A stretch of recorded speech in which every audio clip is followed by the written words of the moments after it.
સમાજમાં હવે સૌ કોઈ લોકોને શરમમાં મૂકી દે તેવા કિસ્સા છાશવારે સામે આવતા હોય છે।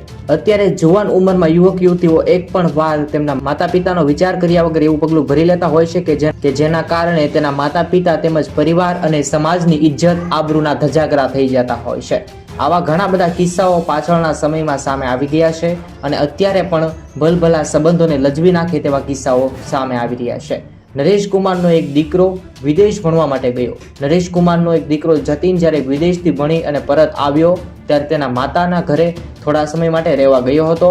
તેણે પહેલેથી જ તેની મામી સાથે ખૂબ જ હસી મજાક કર્યા સંબંધો રાખવા ટેવ પડી ગઈ હતી અને હંમેશા તેની મામી સાથે ખૂબ જ લાડ પ્રેમથી વર્તન કરતો હતો। પરંતુ આ વાતની થોડી ઘણી પણ કોઈ વ્યક્તિને શંકા રહી જતી નહીં કે તેની સગી મામી એટલી બધી નજીક આવી ગયો છે કે તેને પ્રેમ કરવા લાગ્યો હતો।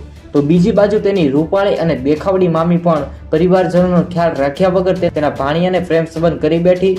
મામી ભાણિયાનો આ પ્રેમ સંબંધ અંદાજે 2 વર્ષ સુધી ચાલ્યો હતો અને એક દિવસ વિચાર્યું કે તેઓને આ પ્રેમ સંબંધ સમાજના લોકો ક્યારેય પણ અપનાવશે નહીં, એટલા માટે તેઓ ઘર મૂકી અને ભાગી ગયા અને સાંજના સમયે ભોજન લીધા બાદ બંને વ્યક્તિએ પોતપોતાના સામાન થેલાને પેક કરી નાખ્યા અને રાતના સમયે બંને એક કાર લઈ અને ભાગી ચૂક્યા હતા।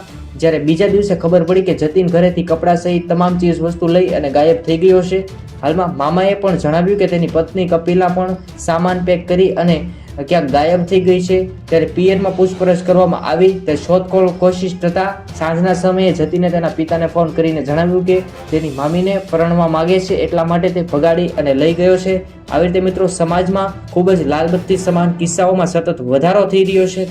આવી રીતે આ સમાચાર સામે આવ્યા છે।